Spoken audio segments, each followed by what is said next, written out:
Diddy argues that Abercrombie and Fitch's ex-CEO is out on bail on serial sex trafficking charges, so he should be, too. Laura Italiano. Sean Diddy Combs is making his third application for bail in his Manhattan sex trafficking case. In papers filed Thursday, Combs' lawyers cite ex-Abercrombie and Fitch CEO Michael Jeffries. Jeffries is free on bail on serial sex trafficking charges, so Combs should be too, his lawyers say. In a third bid for bail, lawyers for Sean Diddy Combs argue that ex-Abercrombie and Fitch CEO Michael Jeffries has remained free pending his own federal sex trafficking case, and so the rap mogul should be released pending trial, too. Jeffries was quickly granted $10 million bail, without prosecution opposition, after his arrest 4 weeks ago on charges similar to those faced by Combs. Federal prosecutors allege that for decades, both men used their wealth and the power of their brands to coerce victims into participating in drug-fueled sex parties. Both men have denied the allegations. During Combs' last court date, U.S. District Judge Arun Subramanian told prosecutors he is eager to hear their views on why the federal government agreed to bail in one case and not the other.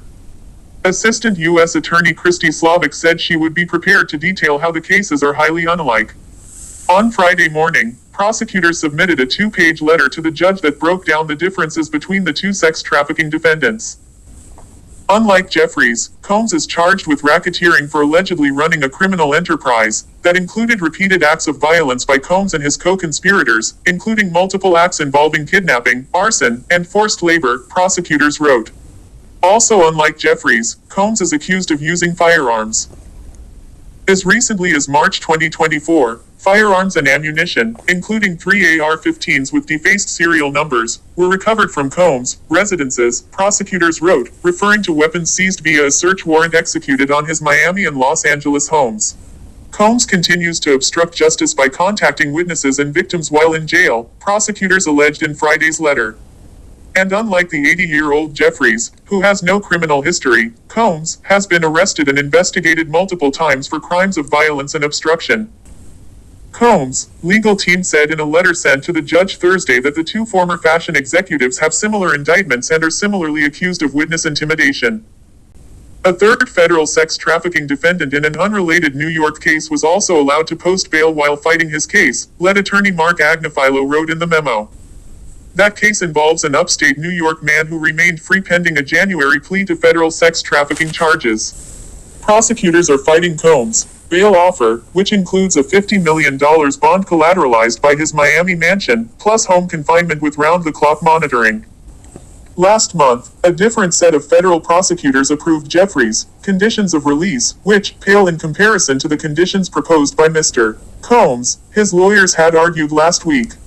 Prosecutors agreed to Jeffries' release even after alleging that he and his co-defendants used a security company to surveil and intimidate witnesses, thereby securing their silence, Combs' lawyers argue.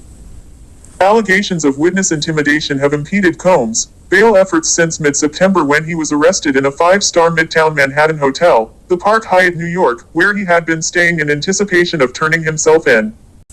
The tampering allegations have intensified in the past week, with prosecutors alleging that Combs has been reaching out to witnesses through intermediaries. Last week, prosecutors alleged Combs' handwritten notes, photographed by federal prison officials during a late October raid, show he is using third parties to pay witnesses and to find dirt on victims. A grand jury is hearing evidence on those allegations, Slavic said. Combs' handwritten notes are at the center of a separate, ongoing battle between the defense and prosecutors. Combs is being held in a federal detention facility in Brooklyn as he awaits a May 5 trial date. He is charged with racketeering conspiracy, sex trafficking, and transportation to engage in prostitution. If convicted, he faces a sentence of at least 15 years and as much as life in prison. Prosecutors say that beginning in 2009 and continuing to the present day, Combs engaged in a pattern of physical and sexual violence against multiple victims, including at elaborate, drug-fueled sex parties called freak-offs. Combs has countered that the sexual behavior detailed in the indictment was consensual and that his accusers have financial motives to implicate him. Combs' 2 previous bids for bail were rejected by U.S. District Court judges in September and October after prosecutors argued that the music entrepreneur used cash and coercion to foster a culture of fear and obedience in his inner circle. Weapons, drugs, and supplies for future freak-offs were recovered from Combs, homes in Miami and Los Angeles, prosecutors said. As two judges have already concluded based on the evidence in the record, the defendant poses serious risks of danger and obstruction to these proceedings, prosecutors wrote last week in opposing this latest bail bid.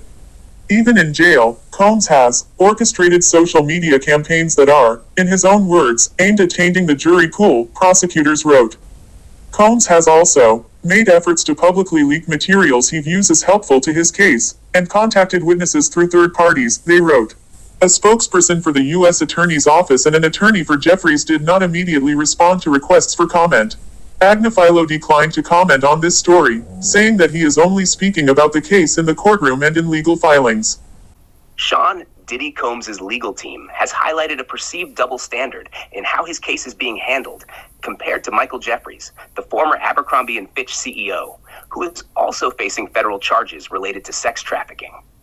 While Jeffries was released on a $10 million bond under conditions like home detention and GPS monitoring, Diddy has been denied bail and remains in a federal jail awaiting trial. The court has justified Diddy's continued detention by labeling him a flight risk, despite his legal team offering strict house arrest conditions and arguing his high-profile status makes fleeing unlikely. The public has also taken notice of the disparity, with debates focusing on whether factors like race or status play a role. Both men face serious allegations involving coercion and exploitation, but the contrasting outcomes in their pretrial treatment have sparked wider discussions about equity in the legal system. Diddy's team continues to advocate for his release, emphasizing his cooperative history and ties to the community, but the court has so far upheld his detention until his trial in 2025.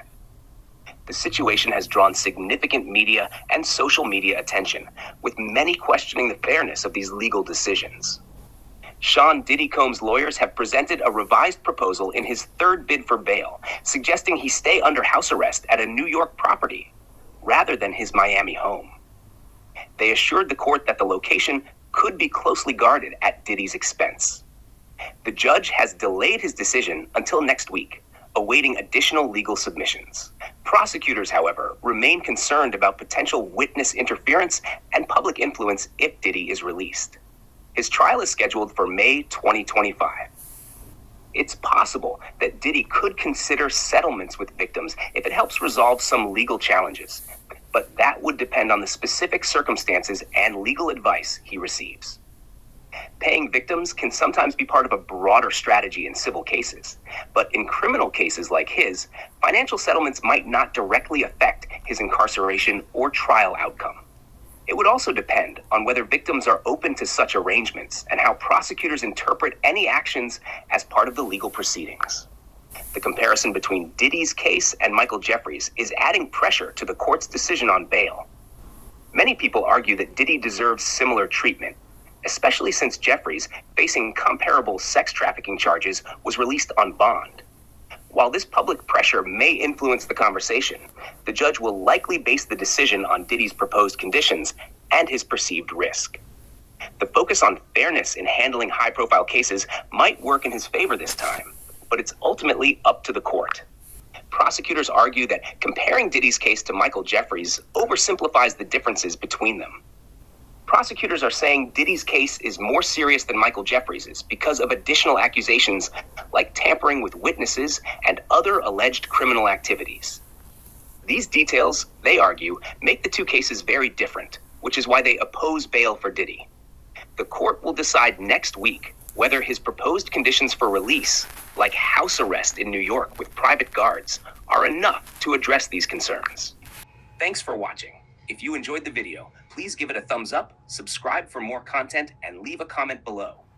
See you next time.